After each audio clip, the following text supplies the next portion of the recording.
welcome to episode 140 of This Is My Bourbon Podcast. I am the host of the show, Perry, and with me, as always, is the co-host, Swan. Swan, welcome back to the show. Thanks for having me, man. Absolutely. We are rolling right through after our Patreon pregame chats as we sip on some Russell's 10-year, the 90 proof edition. This is a 2020 bottle. It's stupid good. Yeah, they're always solid. Yeah, absolutely. And this one in particular, I don't know what it is, but there is some really, really good stuff going on here. I mean, they upped their game with the small batch. They did. They did. They're putting out a lot of other good products. I think they just wanted to stand up. Yeah, absolutely. So there is no Flying Blind this week, as we normally do. Really, we're not even going to do the news. We're going to kind of do a bit of a trimmed down episode because I don't want to take too much time away from what everybody's here for. The main event, the main attraction, the interview with Jack Maxwell of Booze Traveler. We're going to get to that here in a little bit. But before we do, a couple of housekeeping things. If you have not yet subscribed to the podcast, please do that. You can do that right in app. Of course, if you could leave us a 5-star rating and review, that would be a great way to help the show out. Really bumps us up in the algorithm, shows up in the searches, all this, that, and the other. You always hear it when you listen to podcasts. I mean, it's it's just kind of a given that they're going to ask you to do something like that. But truly, it does help us. Every time that I ask, I feel like we see a little bit of a return on it, and I'll go in and search, and sure enough, it's popped up a little bit higher than it had been, say, the week prior. So yeah. We really do appreciate everybody who does go in and do that. You know what else I appreciate, Swan, is finding out what you have been drinking recently. Everything. I've been on a vacation, man. Just relaxing. Yeah, you've been chilling. Looking at the clock, thinking, it's 12 o'clock. It's late enough in the day. Pour me a little this, a little that. I've been having a ton of Fighting Cock age-dated. Nice. Yeah, that, and then saw where Elijah, or what was it? E.H. Taylor? E.H. Taylor won some stuff. So I've actually been I've been sipping on that a little bit. Yeah, man. I'm gonna steal a bit of a sample of that one from you. The E.H. Taylor Barrel Proof from, what is that, 2018? 2017. 2017. I believe so, yeah. Year we started the podcast. Mm-hmm. Coming up on 3 years, by the way. That's crazy. Oh, yeah. 150th episode going to be hitting. Before we know it, that I hope the 150th isn't a banked episode. We'll just make it nuts. Yeah, for those of you who might be new to the show, my wife is approaching the 40-week mark of her pregnancy, so we are... Oh, by the way, thank you to everybody who is listening to the show for the first time. Maybe it's because you wanted to hear this interview with Jack, and we appreciate everybody who's here. But we're going to be banking a bunch of episodes. I'm trying to maintain the energy for them. So that, and I feel like at some point I'm just gonna be like, "Welcome to the podcast," but I gotta stay strong. It's gotta stay professional. Got to. Yeah. I have been revisiting, and this goes with a banked episode that we're gonna be touching on, recording later on. Actually, yeah, the old Ezra 7-year barrel proof. When I first opened this after I got it last weekend. Not the one we just came off of, but the one before. I was like, I don't know about this, but it's really opened up a lot, and it's not. It definitely wasn't what I remembered it being back when I first had it, and it's definitely still of high quality. See, to me, it always tastes like diet, like Dr. Pepper and cherry cola. Well, that's what we said when we first reviewed it. Yeah, that it was just straight cherry cola, and it's for sure opened up. And I don't know what it was about those first few sips or that first bottle. But sometimes the neck pour is just not a good way to judge the bottle. But even after I, let it sit for a month and went back and revisited it, then it still had its cherry cola note to it. Mm-hmm. So, I don't know. Things change. Bottles change. We change. Clothes. I change clothes every day. I change clothes most days. You're just rolling through. Yeah. I have so many just black T-shirts with nothing on them. I'm like Simon Cowell. I think I picked a new one, but did I? You mean you look like the baby from Ice Age? Yes. Yes. That's been blowing my mind recently. It's really hurting my brain looking at that picture. Did you hear what happened to him?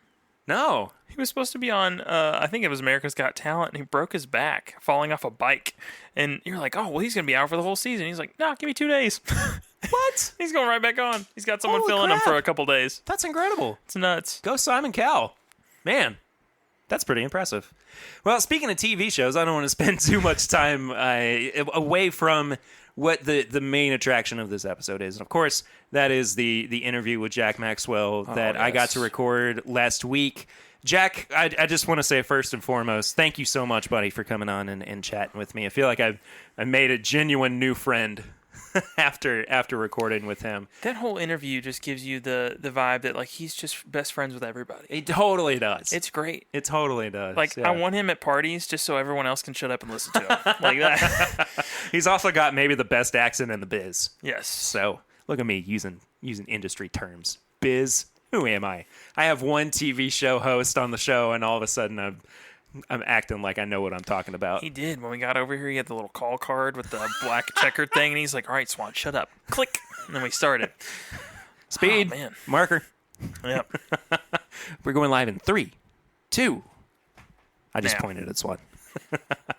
So, yeah, Swan's heard the interview. I wanted you to kind of listen to it before we aired it for everybody, too. Yeah. He is just one, seriously, of the most genuine people that I feel like I've ever been able to meet. What's funny is that he has actually been to Lexington. He filmed a show with some folks at a company in Lexington. And I can't remember if we talked about it in the interview or not. I don't think so. I don't think we it did might have either. got brought up briefly. Yeah. You know, the whole time I listened to this, I feel like their personalities would mesh well. I would really like for him to do something on meeting with master blenders instead of distillers. Oh, yeah. And absolutely. Could you imagine him and Dixon doing a series? Oh. I feel like there's two people that on this planet that could just have the same energy back to back, and it's them. Like they exude the same energy, but one is Southern charm, as one is like as East Coast as it gets. I mean, it's amazing. Well, if you guys have never ever heard Jack before or seen any of his show, pause the show, go listen to him talk, watch an episode of Booze Traveler, something like that, because it really is such a fun watch. It's been one of my favorite shows for a while. Lucy introduced it to me and I was hooked. He's just I don't want to, I think we're just going to have to throw it to the interview. So everybody enjoy. We'll be back at the end for tips and bits and to wrap things up.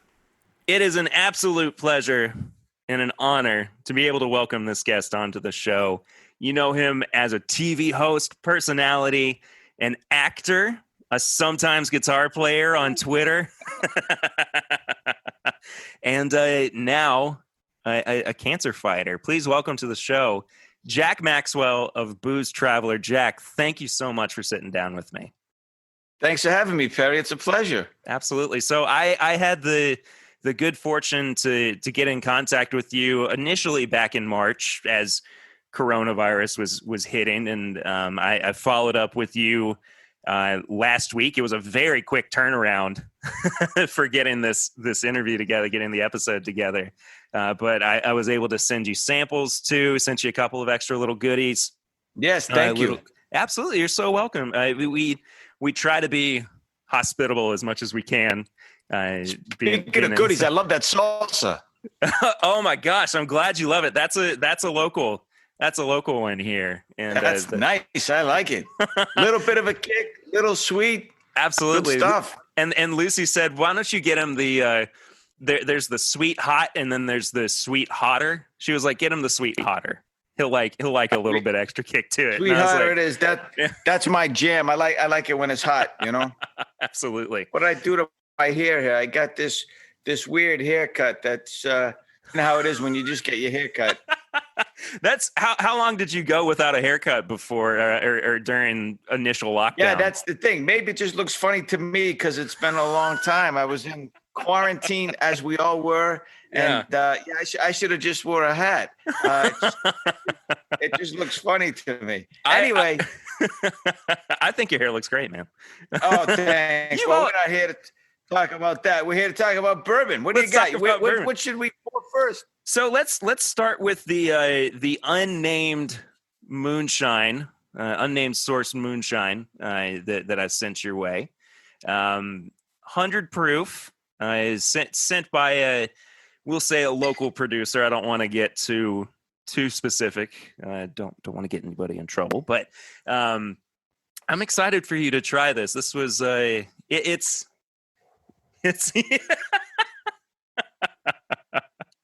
he's excited about it. Salute. You gonna have it with me? Salute indeed, sir. You have it with me? Yes, sir.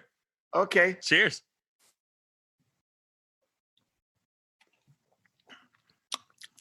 Woo. I still got half a shot left. I want to taste it first, but I'll finish it. That's okay. I'll finish it. There you go. I jumped a little ahead. I apologize. Ooh. It's hot. It's sweet. I mean, it's got a really nice balance for what could eventually become a bourbon. Is that a corn moonshine then? It is. Yes, sir. Yeah, I figured if it's going to be a bourbon, it's probably a corn moonshine, right? Absolutely. But that has some kick to it. It reminds me of the episode we shot in Tennessee. There was this guy with the long beard down there. His name was Gomer. That was really his name. And he took me to into the woods where the still was, and how it blew up on his uncle and killed him, I remember that episode. Guy's eye or something like that. That reminds. They had some firewater corn moonshine too. That stuff's pretty strong. Wow. I remember that episode. Now it took the being shot in the face and the explosion to remind me, but yeah, that's I remember. I'm gonna seal that one back up for a minute. It'll send your nose hairs. You won't be able to smell anything else. No, it was good. I was blessed enough to try a lot of strong drinks around the world. I tried a thing called Zalgiris in Lithuania. Okay. That's anywhere between 70 and 90%, not proof, percent alcohol. Ooh. Probably the strongest I've ever tried. That's really a drink. The way absolutely. it is. It's got all this tree root and herbs and everything else in there. Yeah. But it was you can't even take it on the plane. It's so flammable. Yeah, so, that's the hazmat edition of our spirits. So this is like a vanilla shake compared to that stuff. There's only 50% alcohol, right? 100 proof. Yeah, exactly. Is that what you said? That's what I said. Yes, sir. So whoever makes that for you, good job. We won't name names. We cannot name names here. Okay. So I want to, I of course, get our first bourbon poured here. This is an Elijah Craig single barrel pick. Yes, sir, that one. And that was a pick that I was fortunate enough to go on with a group of guys from North Carolina. It was the very last barrel pick I went on before lockdown happened, before everything got shut down. Got a couple of bottles from it. I know that they would have been interested to hear what you had to say about it too. So I sent a sample of that your way. Oh, Elijah Craig doesn't care what I say.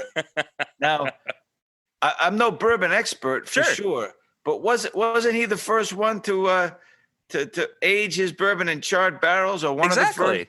Exactly. Yeah. Sure. You don't sell yourself short there, Jack. I'm more drinker than historian, but I appreciate the history. All right. How much should we do here, my friend? Oh, I did maybe an ounce or so. So yeah, about that much. Yeah. Now that I think of it, I'll put it in the clear one, like I should have with the moonshine, so people don't think I'm cheating. I didn't think you were cheating. I think you know me better than that.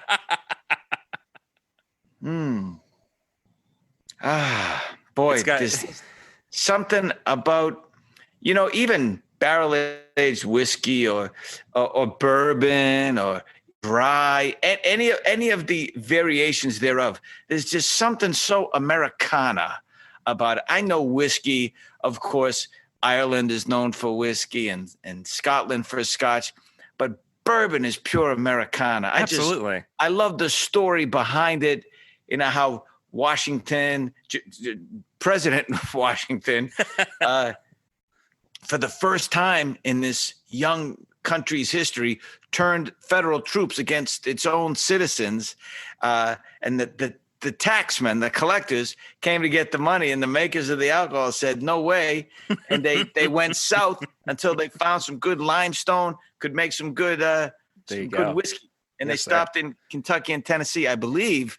But it's just a great story. Oh, absolutely. And one of the, first off, yes, cheers. Here's to it. Here's to Cheers American. indeed. Yes, sir. American ingenuity.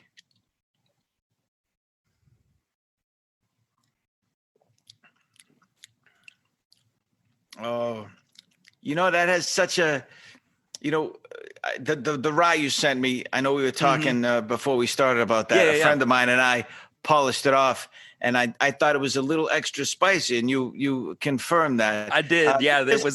This has a nice soft spiciness to it. It does. Yeah.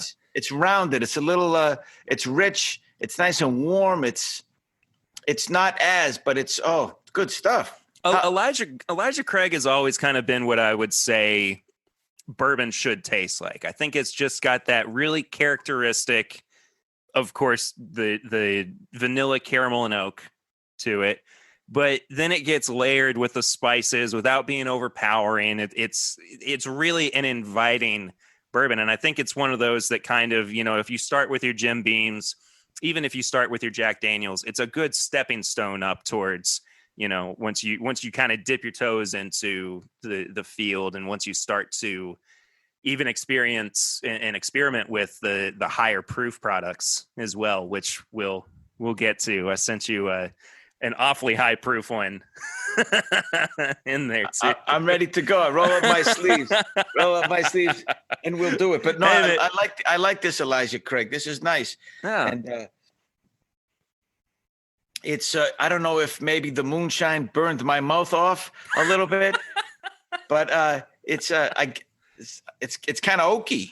It is, absolutely, yeah. And if I remember correctly, this was I think it was a 9-year barrel that had been sitting in Bardstown, Kentucky, and it's a solid pick. We deliberated on it for a while, but once it got down to it, and we talked about what would be the crowd pleaser once it got dropped down to the 94 from the whatever it was, like 125, 130 proof out of the barrel.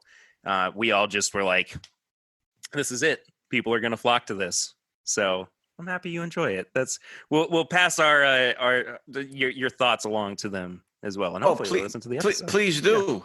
Yeah. They're the experts. I'm just a mere enjoyer of their wonderful craftsmanship. So you, of course, and I definitely want to spend a good chunk of time talking about this. We'll come and go in and out of it, I'm sure. But sure. Booze Traveler, man. Booze Traveler has been one of mine and Lucy's go-to shows, favorite shows for a long time now. And you did 4 seasons of it, 60 episodes. Like you said, you got to travel all the way around the world, meet incredible people, drink incredible spirits, and just craft alcohol. And how did that, first off, for people who might not know you, I would say talk a little bit about your experience leading up to that. What kind of got you into that world, and what was your experience with Booze Traveler as well? And how incredible was it to get to go and see the world through the eyes of beer goggles? Easily the most amazing 4 years of my life. Like you say, we did 63 episodes of Booze Traveler and 10 of a show called Best Bars, which was all domestic. But Booze Traveler was mostly international. We did some domestic. So for me, to be able to travel, to see the world, to go to somewhere between 50 and 60 countries, 6 continents, and it was always about the people and the experiences. When I came back, people would say, "Whoa, tell me about the Eiffel Tower or the London Dungeon or the wherever you went, the Gobi Desert. Tell me about all these wonderful." And it was always about the people. I said, well, at the Eiffel Tower, I met this couple.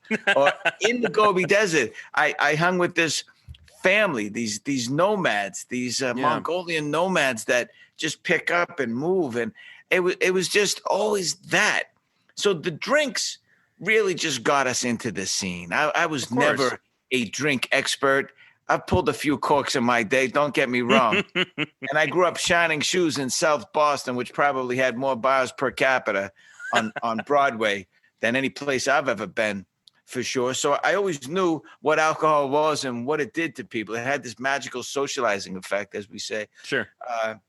But it was fascinating to me, the commonalities we have, because it's easy to say, oh, sure, you have differences. You're in Japan with sumo wrestlers. They barely speak English. They get treated like deities, like gods. They're the superstars there. And they're down to earth and they have a sense of humor. But you see how they get sometimes possessive or competitive with each other. And there's a lot of the characteristics that I see here with some friends or athletes and things like that. It's what I'm trying to say is, it's easy to say, of course, we have differences, but it was just so wonderful to see all the commonalities we had. You know, we all love to laugh and enjoy each other's company. Absolutely. And we like to make other people laugh. Wherever I went, it was always an honor.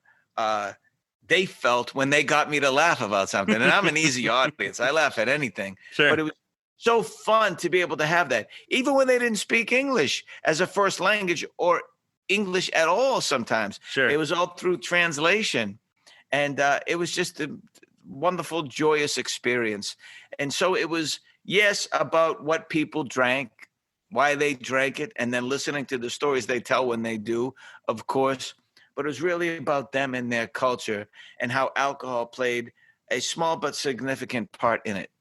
I think that's a lot of what we in the bourbon community too, in the whiskey community here in the States, really kind of have latched onto. And I don't know how familiar you are with the bourbon scene across the States, but we all are just there for each other.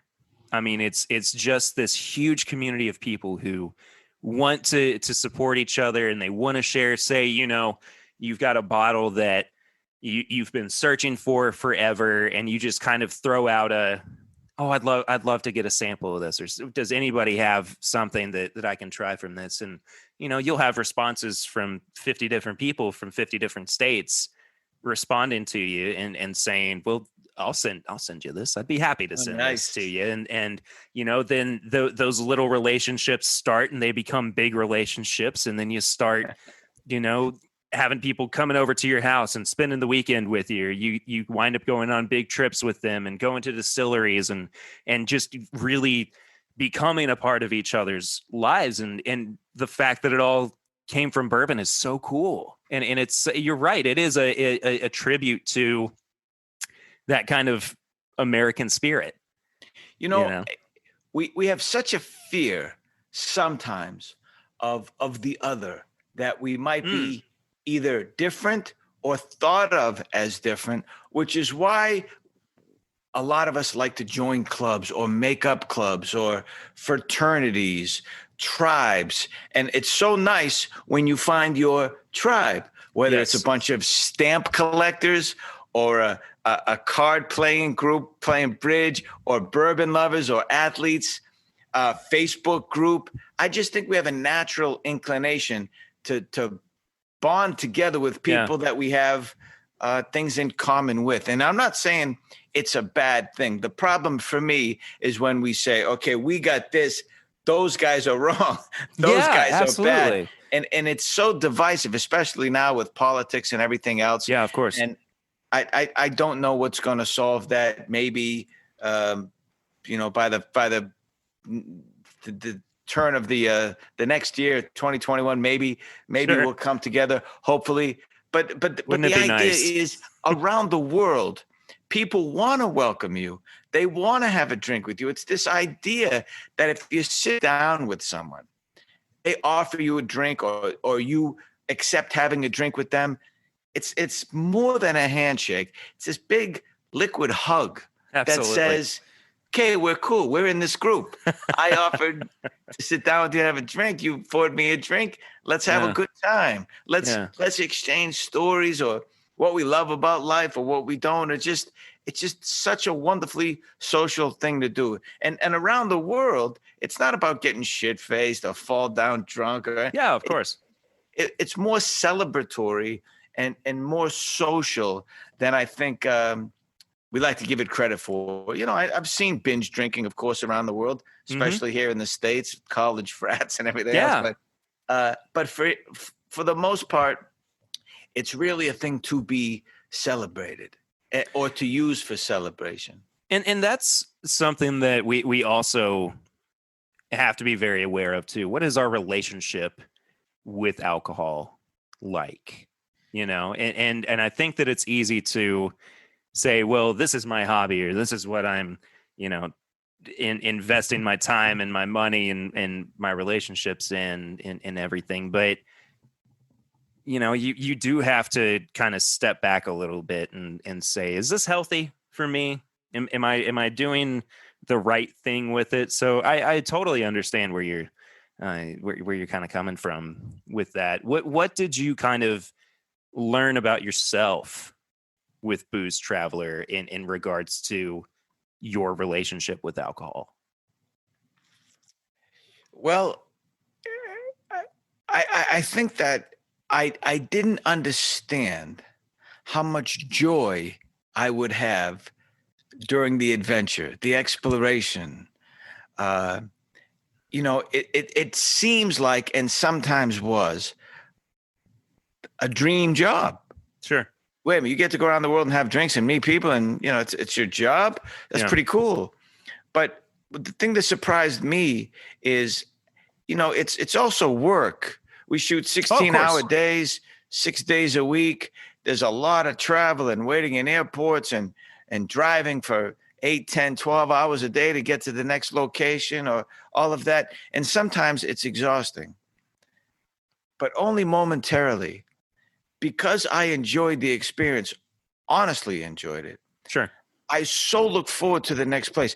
I was in a location long enough to really enjoy the people, the place, to get a hold of it. Usually it took anywhere from 10 days to 2 weeks, at least the last couple of years, to shoot an episode.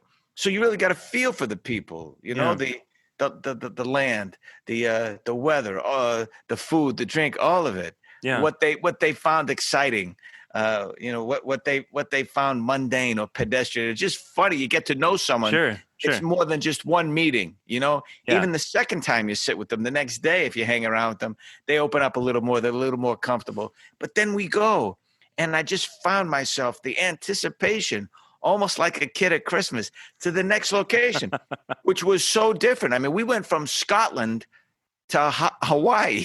So we were freezing cold in Scotland. We went to a place called Shetland, where they have Shetland ponies. Right. Yeah. They're short and furry because the winds on Shetland, 100 miles an hour, constantly almost. Yeah.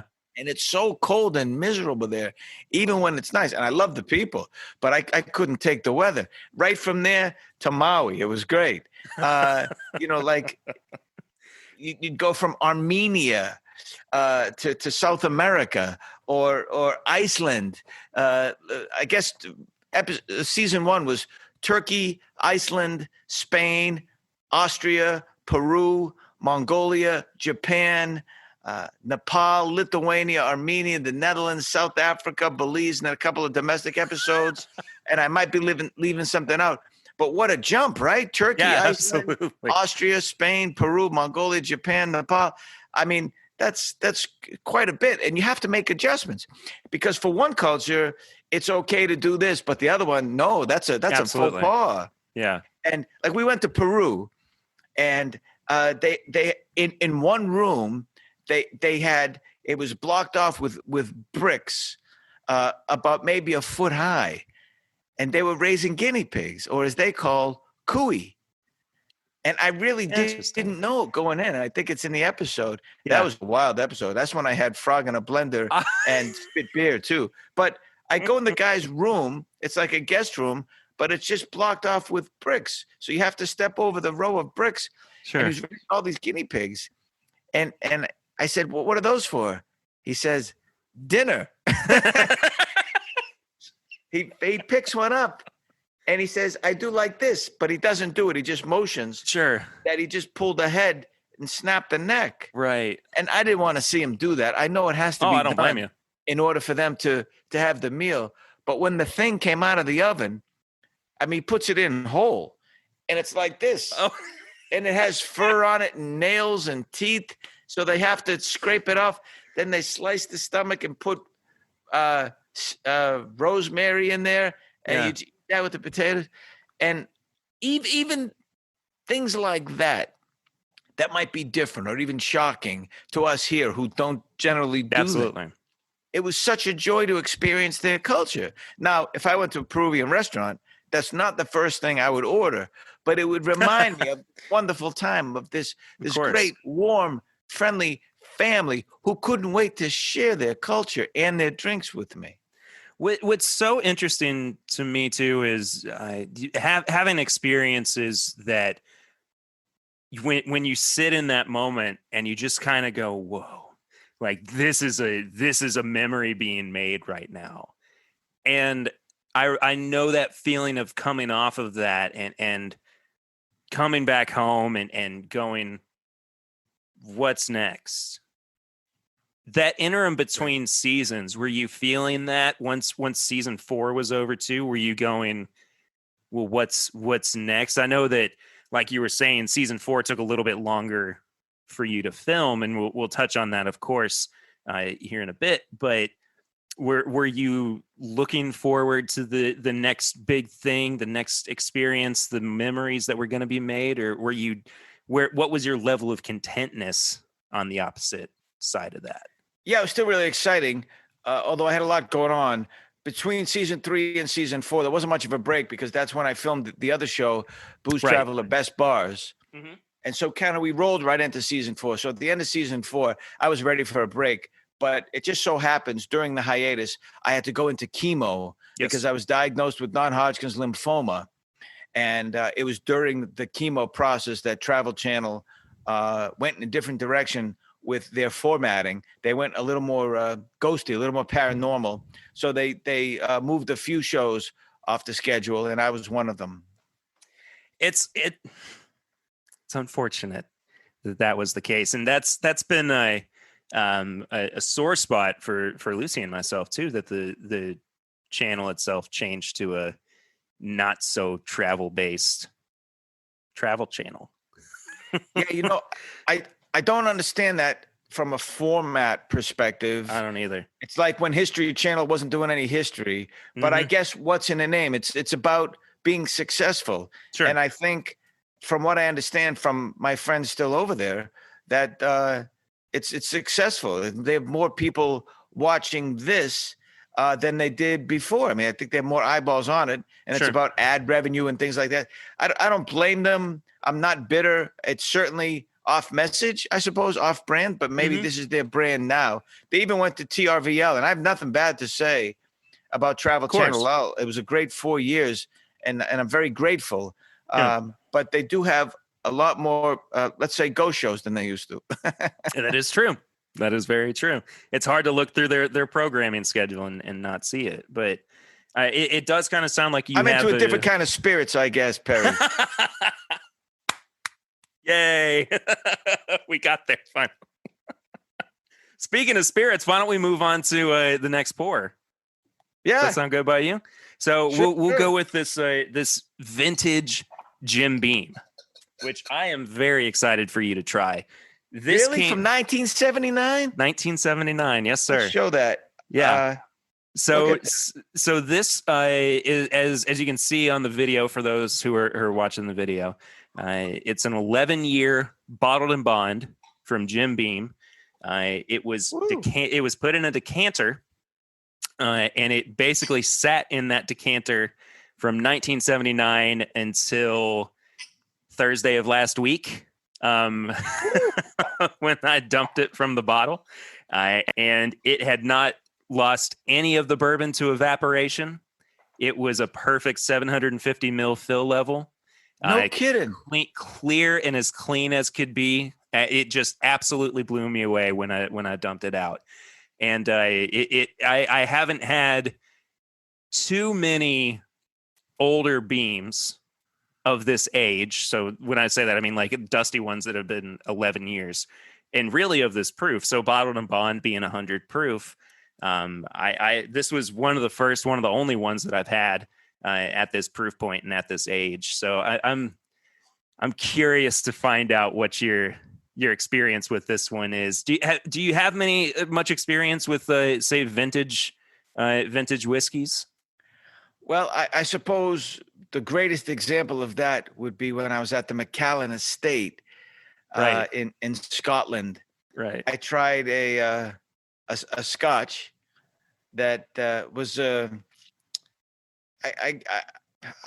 don't want to call it. I don't know what the proper terminology is. Not a combination of, but a blend. A blend, yeah.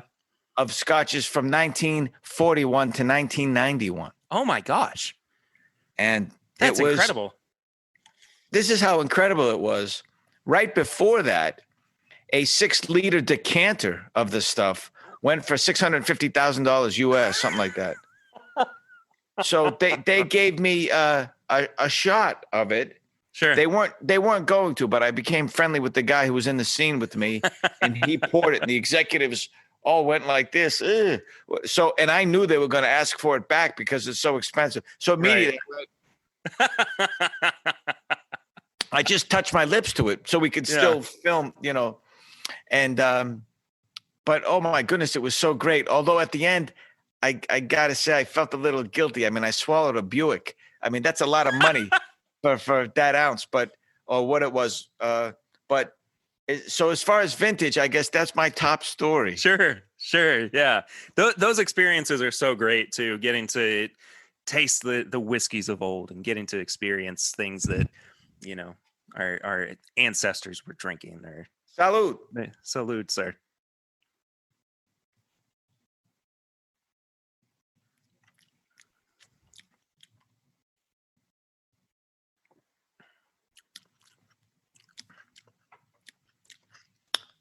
Boy, that's a nice kick to it, huh? It does. It's oaky, but it's a little more. Is it sweeter? I mean, you could taste the oak, but it's. I think because it is what it is. Although it's spicy, it's 80% corn or something like that. I think doesn't it have to be? It's got to be 51% at least. That's to be bourbon. Yes, but I thought it was Kentucky Straight. No, Kentucky Straight means that it's at least 2 years old. But I thought this was Kentucky Straight and 80% because of the bottled and bond. No. So bottled and bond means that it's got to be 4 years old and 100 proof. It doesn't have to do with the mash bill. Jim Beam, I think, is 78% corn. If I'm remembering correctly, I'd have to look it up or fact check it. But no, bottled and bonds at least 4 years old, 1 distilling season, 100 proof, 1 distiller at 1 distillery, federally bonded warehouses. It's the whole rigmarole that truly saved bourbon. Someone was telling me, I was going to look it up here, that this particular one, the old one, maybe they had one that was sure. It was happened to be 80% bourbon. But in any event, wow. I mean, first of all, thank you for sharing the good stuff with me. You're very welcome. This was kind of a surprise. A friend of mine sent this to me It's certainly more oaky than the Elijah Craig. Absolutely. Well, I mean, it's 8 or 9 year old single barrel to an 11-year-old smaller blend for this bottled and bond product. Sure, it doesn't. I mean, you still get some of the notes, but it's more oaky than it is vanilla or caramel, right? Absolutely, and that spice kick at the back of your palate too. Oh, sure, yeah. It punches well above its weight. Elijah Craig, yes, for sure. Absolutely. That was a little softer. Mm-hmm.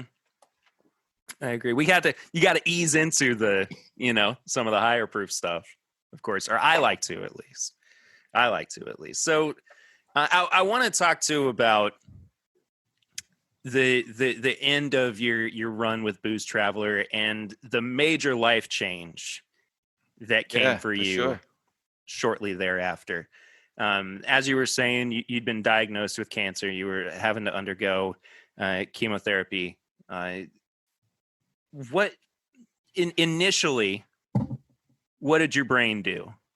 I mean, was it a total 180 for you in terms of, well, things are completely different from here on out, or were you just ready to roll with the punches and see what was going to happen to you? Yeah, I don't think I'm that smart. I just said, okay, I got cancer. Let's get over it and get back on the road. Yeah. And I have to say, having done 4 seasons and seeing what life is like around the world, the social differences, the economic differences, religious differences, all of it, just the geographical.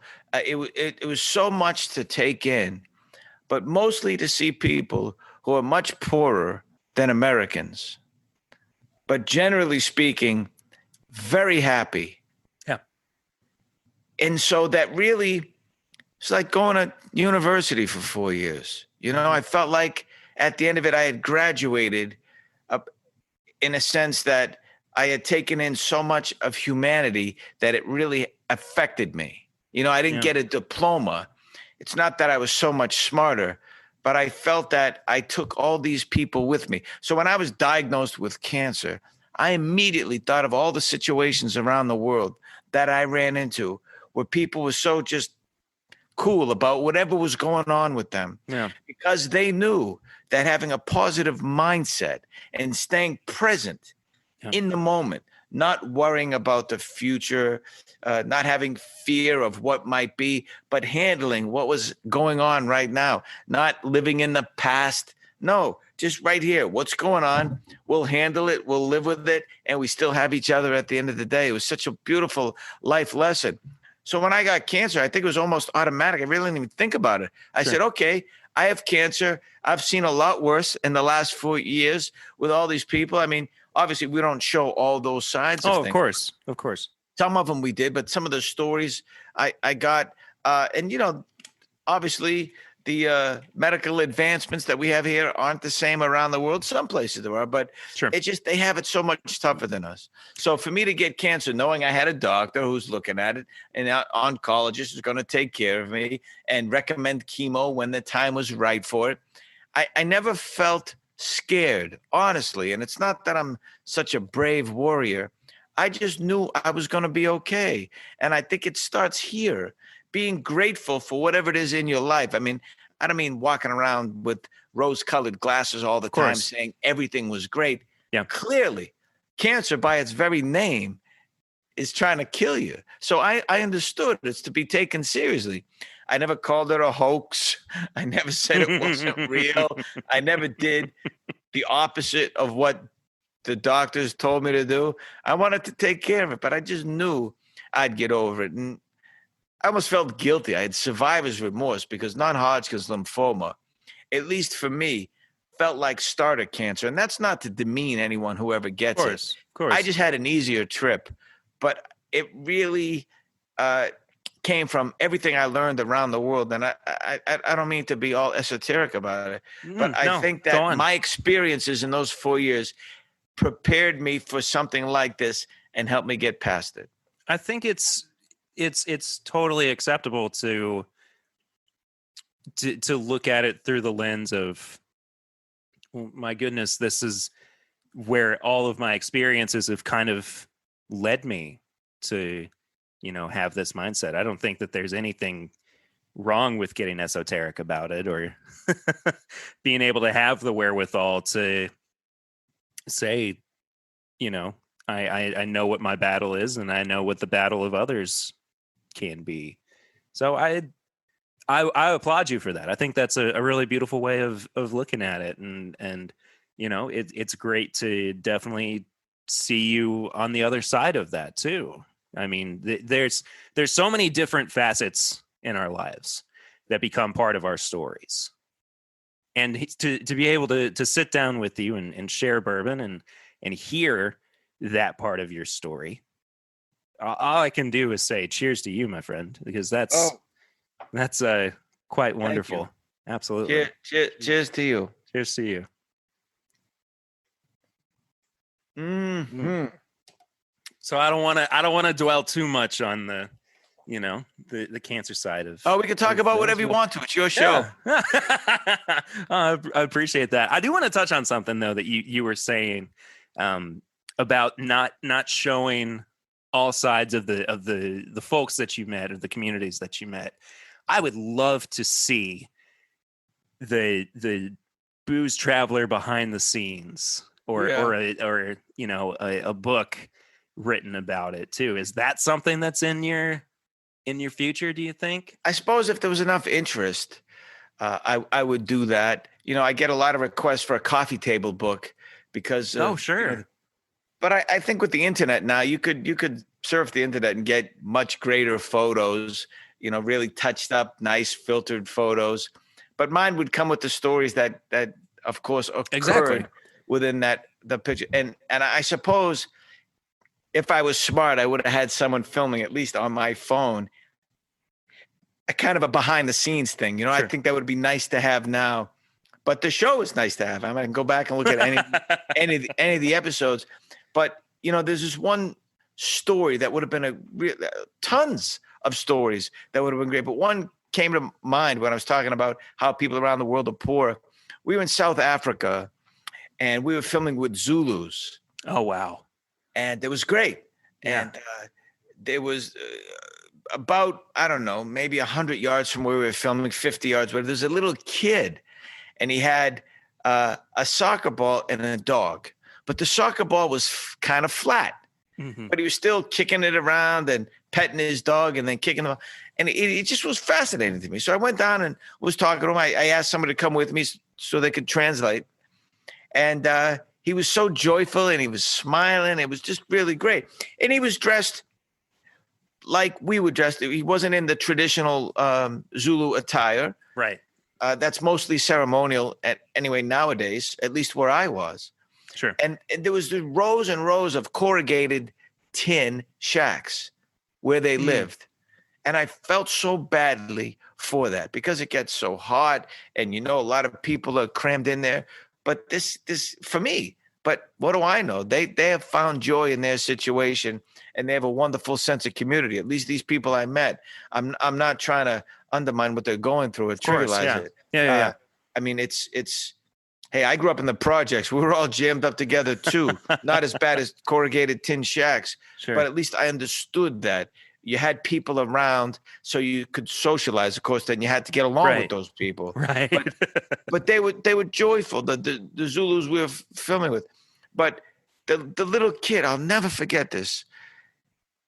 At the end of the conversation, because I felt badly for him and his family and the situation, I just wanted to do something, but I had to get back to film, right? Yeah, so we had a little break. Maybe they were changing the battery in the camera or resetting the scene or whatever it was. And so I gave him some rand, which is the money there, right? Used to be Kruger rand. Now it's just called rand. Right. And it was maybe equivalent to, I don't know, $20 US or something like that. I thought maybe he could buy a new soccer ball. That's the first thing I would have done with it. Or giving it to his folks, or I don't know, whatever he wanted to do, feed his dog, or I don't know. Right. And he looked at me with all the wisdom that a 6 or 7-year-old kid can have that I will never have, and said to the translator, "Tell the nice man I don't need this because I have my dog and my ball." Oh. It's just heart-wrenching to think that our values are such that I took pity on him. He took pity on me. Yeah.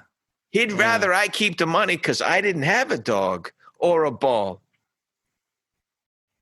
And he's probably used to that flat ball. Maybe he had that his whole life. It could have been his favorite ball. That's right. It was certainly his favorite dog. They were buddies and they were jumping around and he was so happy and he was laughing.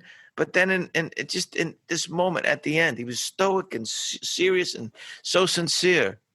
And you would think I'd be making it up, you know? I mean, but I wouldn't do that because of course not. It would dishonor these people to try to embellish, to try to make it sound more interesting, which I just didn't have to do. And if you saw the show, you saw that this world is such a big, wide, wonderful place with plenty of interesting people. They don't need me to be the dramaturg of their lives. For as much alcohol as we can consume, a moment like that is awfully sobering. I mean, absolutely, my friend. Truly, I mean that would be the moment where you just you stop and you look around and you just brought right back down, and absolutely, it'll kick you in the gut pretty quickly and make you. I'll never forget it. Absolutely, of course. Whew.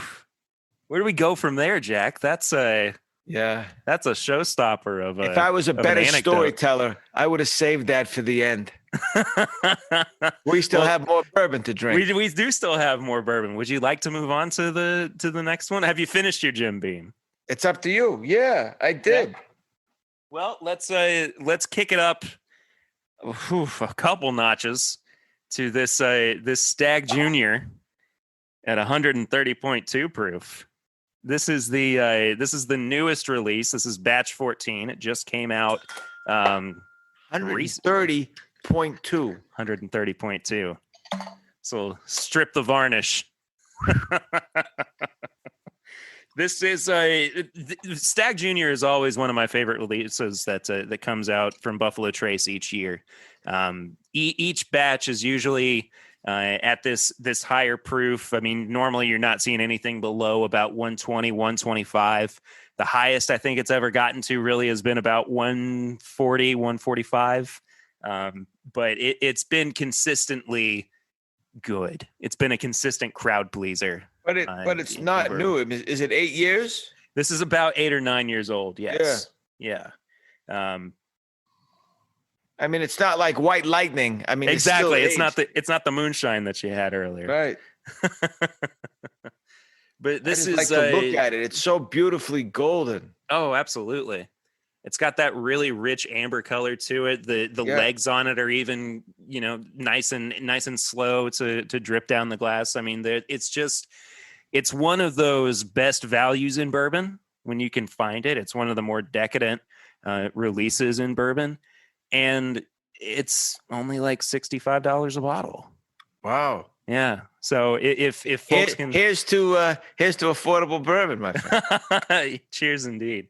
Cheers.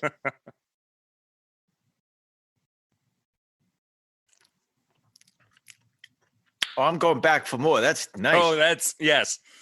Doesn't drink like 130 proof up front. I was just going to say the same thing. Mm-hmm. I was bracing myself for when something's coming at you, like you're strapping in. I was bracing for that punch. I knew I was going to get hit, but it didn't feel like 130. I mean, I've had at least a dozen times that proof and higher on the show itself, never mind in real life. But that it surprises you. It really that surprised. Yeah, it's milder than 130 I thought would be. I have this theory, and it's not been proven by anybody who knows more about distilling than I do, but it's something I've been floating around over the past couple of years. I fully believe that higher proof bourbon has less of a burn than watered down lower proof ones do. Why? I think that I don't know what I think it has something to do with the chemical interaction of the water being introduced to this concoction.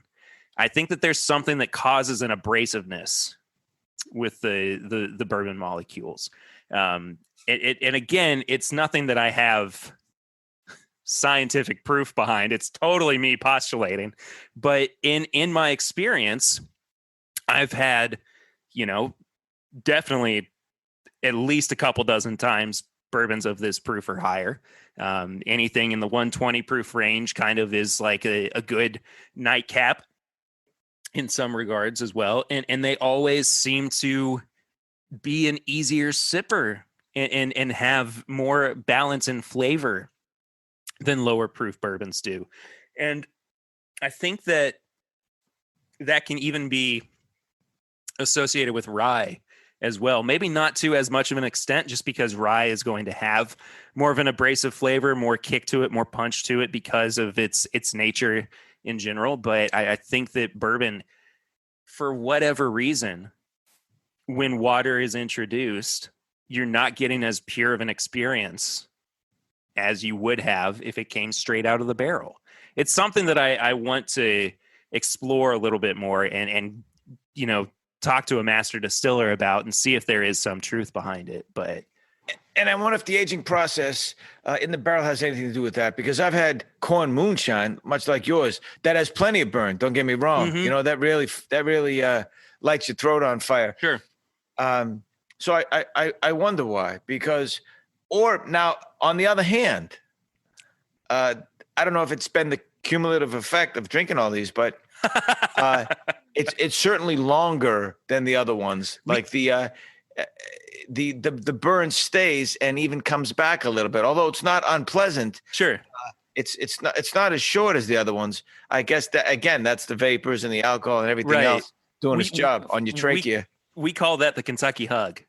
Hug. Yeah, when there's a nice long finish that hangs out in your chest and kind of gives you that warming feeling that's the best during the colder months, because that's what it was like 114 today in Phoenix. So I don't know about the I don't know if I need that. We got up to 85 here today, so yeah. So that was it. It was a longer finish burn wise, and it stuck around. Just to maybe it hurt us talking about it. It wanted to come back with a vengeance. That's it. So I want to kind of ask you some more quick fire questions here too. Sure, fire away. Got a few things that I'm curious about. Best bourbon that you've had? Oh, I've had I had a Four Roses cask that won some awards. Yeah. That was really nice. I had that down in Florida, of all places. We've all had the Pappies and the Woodford Reserves and this and that. Sazerac, I worked with them. They sent me some Buffalo Trace. I actually wrote an article for them. They had this a special release made in Mongolian oak, actually aged in Mongolian oak. Right. I'd been there. They asked me to write for them. Again, being a connoisseur but not an expert, I couldn't sit on a panel and say this one is clearly the best one. I think for me, it's always been experiential. I wouldn't sit by myself, generally speaking, and have a drink, although I have been known to do that. But I think who you're with and what you're doing just makes it taste better. So I could have a cheaper bourbon with friends having a good time that tastes better to me than a $100 or $150 bottle of bourbon, honestly. And maybe it's because it's my lack of expertise, but I would much rather enjoy the experience and not worry about it. It's a funny lesson too. I learned about that in Scotland with that guy who poured me that really expensive scotch. Real down-to-earth guy. He started out in the barrel room 30 years prior. Great guy named Bob. He's not there anymore, although he's still with us. He's still gotcha. Around. Yeah. But worked his way up 30 years to become the chief distiller.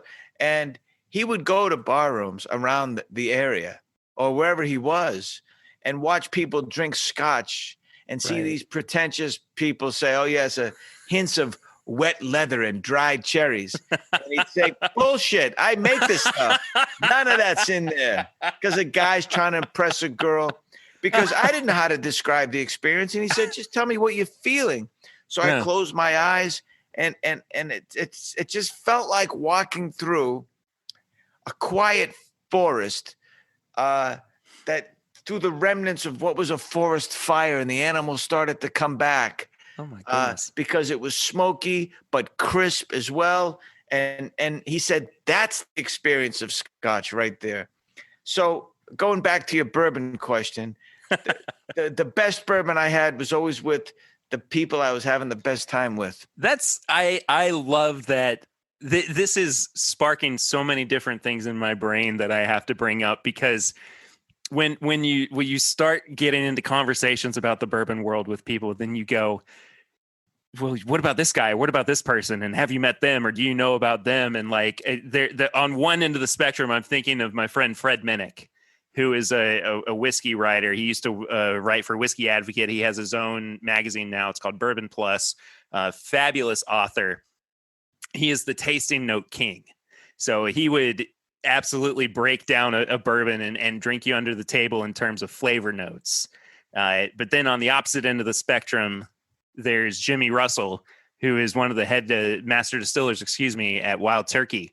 And he's been there for, 60 years now? Wow. Yeah. And his son, Eddie, has been there for just over 40. And there's this story of Jimmy being at a tasting for Wild Turkey, and the leader of the tastings up front with this group of people, and he's going, you can get notes of maple syrup, and you can find the dry cherries, and some cardamom or whatever in it, and Jimmy's in the back of the room laughing, and Dave Pickrell, who was the master distiller for Whistle Pig, was sitting next to him, and he looks at Jimmy and he goes, what's so funny? And Jimmy goes, well, I didn't put any of that shit in my bourbon. And there's just two guys in the back of the room just cackling, and the entire tasting room is just turning around going, who's doing that back there? I really never understood you don't get points for identifying what's in there. If you taste it, you say it. Great. Because by the way, everybody has a different palate. Absolutely. So you might taste banana and someone else tastes cherry. Although it's hard to believe that, but everyone's afraid of guessing wrong or saying it's this, it's that. What you taste, what you have, how you enjoy it is more important than what's in it to me. Exactly. Or what you get from it. Now, if you try to pretend you're an expert and you call it wrong, well, then you're going to be called out. For me, it's much more about the experience, the adventure, and the time that I'm having than trying to identify the notes. If it was a quiz show and I had to do that to win money, maybe I'd get better at it. But for me, just developing my palate by drinking it, but also staying present about not so much what went into the bottle, but what's going into the moment I'm having now with the people I'm enjoying is much more important for me. Have you watched Neat, the Story of Bourbon? No. It's a documentary that came out in 2017, I believe. You can find it on iTunes or Movies Anywhere or whatever. It is a beautifully shot story of the history of bourbon. I'll send you a link to it later, just as a reminder. But it's an absolutely wonderful story. There are some incredible folks that talk about their experience with bourbon. What was that face you just made? Oh, that one was just nice, just the way it hit. It's funny too, because there was a little bit left, and I only took some of what was left. Sometimes it's not only the right bourbon, but the right amount. Absolutely. Absolutely. 100% and I took agree. enough where I just thought this is going to be good in that amount. And it was. So that was just a joyful expression of, nailed that one. That was good. I never understood people who wanted to do shots, even tequila, which is coming into its own. And Absolutely. I know this is a bourbon show. No, So please. the stereotype is same with rye, an old West town, bartender slides it down, you do a shot, and tequila. How many times did we do that? 1 tequila, 2 tequila, 3 tequila floor. It's not about that. It has so many notes. And for me, I'm really getting into mezcal. It's much more artisanal. Interesting. And I like the smokiness of it over tequila. But I think alcohol, so much goes into the making of a good alcohol. It should be sipped and enjoyed savored at whatever amount you want to take it in. Absolutely. Yeah. Are you messing with cocktails much now too during Oh yeah. quarantine? Yeah.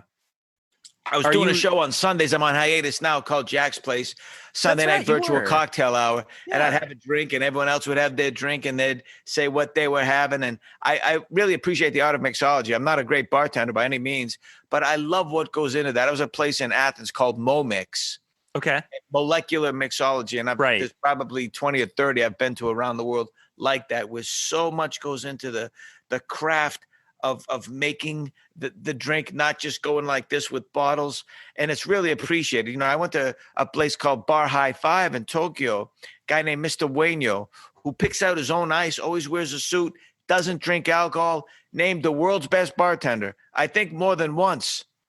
And he just made me two of the greatest cocktails I've ever had because he knows scientifically, but also artistically how to Right. make a cocktail. It makes it with so much love. So I really appreciate that. I can't do what these great bartenders around the neither. world do. But for neither. me, I love cocktails. That's if I had to have one thing, it would be a cocktail.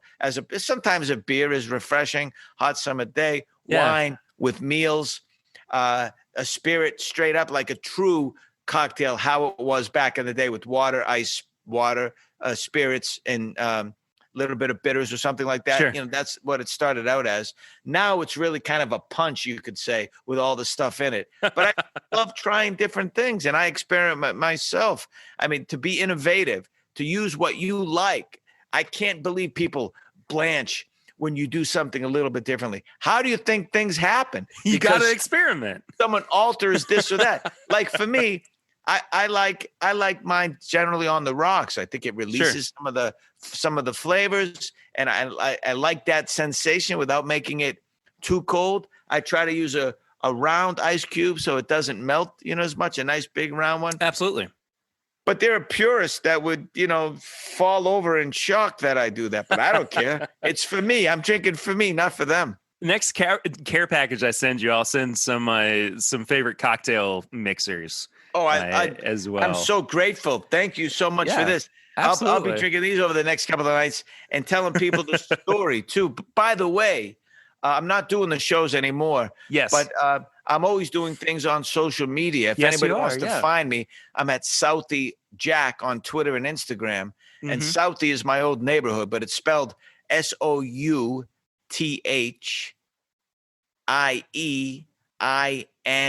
Southie Inc. at not at AOL. Interesting. That's emails. Southie Inc. Excuse me. That's my email address. Southie Jack is what I go by. Do you need me to SOUTHIEJACK on Twitter and Instagram. you need me to Southie bleep Jack. out your email address? Oh, I don't care. So what? If you want to write, I'll write back to you.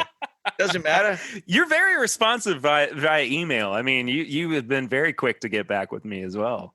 So Well, why wouldn't I? I never understood that. It's real funny because I started out 20 plus years ago acting, and Yes. hosting keeps coming around. But primarily, I would say I've spent more time being an actor than a host. But I never understood, even in circles that I would run in, people when they ascended, when they were the ping pong balls that were drawn out for the lottery. Very few, by the way.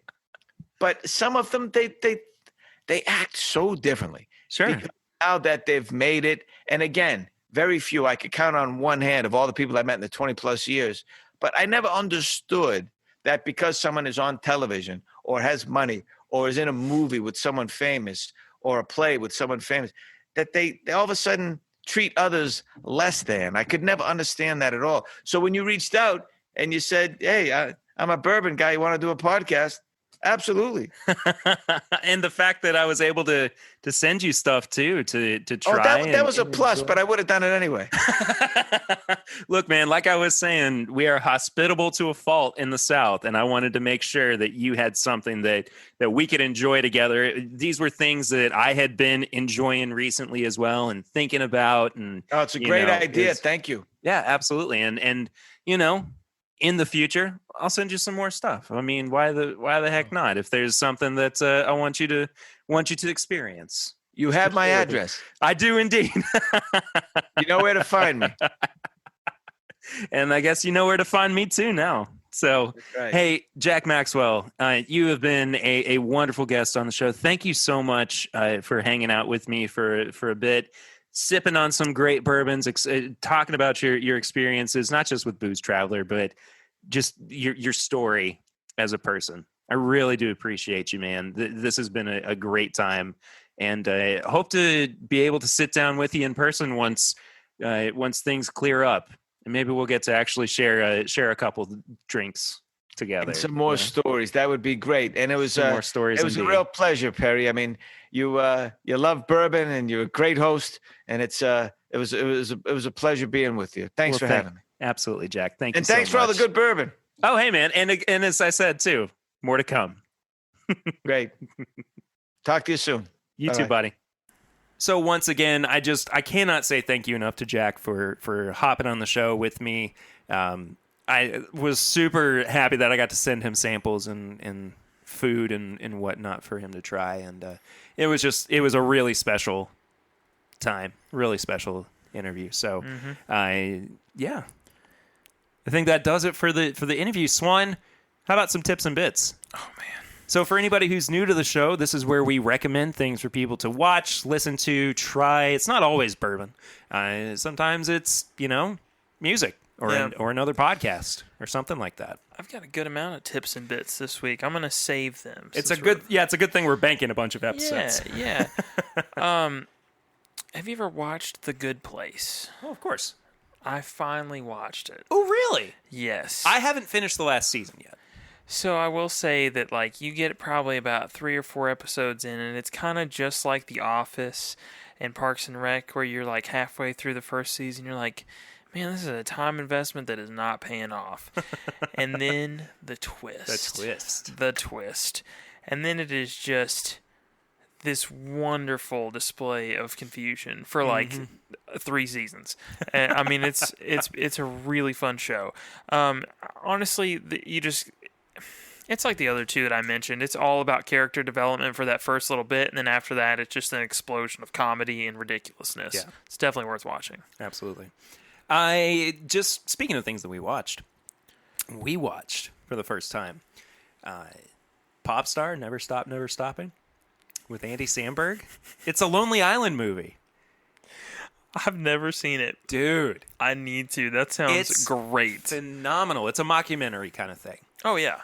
And I expect nothing less from Andy Samberg. It's bonkers, but it is so fun. I mean, it is Andy Samberg at the top of his, Andy Sambergness, and it's beautiful. It's so good. So the whole mockumentary is just Cool Beans level Andy Samberg? Yeah, it's about that. Okay. If you're a fan of Hot Rod and the other work that he's done, you're absolutely going to love this movie. Oh yeah, I thought he was brilliant in it. And actually, I'll go ahead and throw this one in the mix too because it fits. Right after we watched Popstar, we watched Palm Springs, which is the movie that he did that was released on Hulu with Kristen Milioti, who was the mother on How I Met Your Mother. And by the way, she is not given enough credit for her acting chops. Mm-hmm. She is phenomenal. She did not get the amount of time that she deserved on How I Met Your Mother. That's a whole different conversation. But she is a powerhouse in that movie and delivers just an incredible performance. Do you know anything about the movie? No. So basically, what happens is it's kind of a Groundhog Day ripoff. Mm-hmm. Where it's just the same day on a loop, and they're constantly having to start this. Her sister's getting married, so it's the same wedding day over and over and over again. Yeah, and they're trying to figure out how to make it stop. It's got a little bit more behind it. I feel like it has a little bit more gravitas to it, and a little bit more reason to it than Groundhog Day did. And I like Groundhog Day. It's not a bad movie by any means. I think that's they set the premise. Yeah, absolutely. Yeah, and people are allowed to expound on it or do what they wish at any point. But it's a lot of fun. I enjoyed it quite a bit. So that's it. That's this week's show. That's it, man. We that basically took us a whole 15 minutes to record. Yeah, it's not bad at all. Well, thank you all so much for listening this week, as you always do, or as you might have just started. We really do appreciate it. Swan, where can people find you on social media? I'm at My Bourbon Finder on Instagram and Facebook. I had to think about that for a second. I've not even had that much to drink. Maybe I need more to drink when I do this. There we go. Yeah. There we go. Well, if you want to follow me personally, I am at PRitter1492 on all social media channels. You can find the show itself at My Bourbon Pod on Instagram, Facebook, and Twitter. You can leave us a 5-star rating and review. I said that weird, review on the iTunes podcast app, or really wherever you get your podcasts. And if you do just that, we'll read them out here on the show, because we really do appreciate everybody who leaves us a nice little review. And this week, we don't have a new review. So hopefully next week, if you guys are able to, please drop one, and we'll definitely read it out on the show. You can find all of our apparel and merchandise at bourbonshop.threadless.com. We have new things up there at the moment, such as masks. So if you want a logo of the podcast logo on a mask, or any of our other designs, you can find them, once again, at bourbonshop.threadless.com. I'm trying to get some glassware worked up as well. I know I keep talking about it, but we're going to find a way to make that happen. Be there eventually. One day. Hey, I also go live every Thursday evening at youtube.com/thismybourbonpodcast at 8:30 p.m. Eastern Time. Swan, you were actually on last week's live stream. I was. I also went live by accident on my account today. I didn't even get a notification. Yeah, that's probably a good thing. I didn't. I was making tacos and it was just sitting there? Yeah, I signed back in, made sure everything was still going good, and then I accidentally hit the live button. It was live for a whole 5 seconds, and I shut it down. Had one viewer. Lucky them. Did you leave it up on your page? No. Okay. Absolutely not. That's a shame. That's a real shame. You can also become a part of our Facebook group. You just head to facebook.com and search for This Is My Bourbon Group. Just a couple of questions for you to answer, and then you can become a part of a really great community. That's where we ask our listeners of the show for questions for our Patreon pregame chats, which drop every Tuesday before the main episode comes out on Wednesday. And that's also where you can find The Last Call, which, let me tell you, is a heck of a good time. I mean, I just played Swan, the final edited version of the Last Call from a couple weeks ago. If you ever need an example of somebody having too much fun with something, that's it. But it's enough fun to where it seems worth it, right? Yeah, absolutely. It's a beautiful, beautiful thing that I am really enjoying doing. And speaking of Patreon, you can become a supporter of the show at patreon.com/mybourbonpodcast for as little as $1 a month. And for as little as $5 a month, that's where you will find all the bonus content like those pregame chats and the Last Call. Swan, why don't we thank one of our patrons this week? Yeah, who we got this week? Well, this week, if I can get my throat cleared properly, we are going to be thanking Anthony Ratcliffe, who is at that $5 level where he gets all the bonus content. He has been a supporter of the show since 2018. Anthony, thank you so much, man. We appreciate you. And everybody, of course, who helps keep the show going. It really does warm our little hearts, one of which is a bird heart. Yeah. You were not prepared for that. Not prepared. Not prepared. Well, that does it for this week's episode. Next week, who's to say? I don't know yet. I'm flying by the seat of my pants at this point. We're winging it. I get it. I get what you did. Applause for Swan. So proud of myself. Yeah, well, on that note, we will see you next week. But until then, I'm Perry. And I'm Swan. And this is My Bourbon Podcast.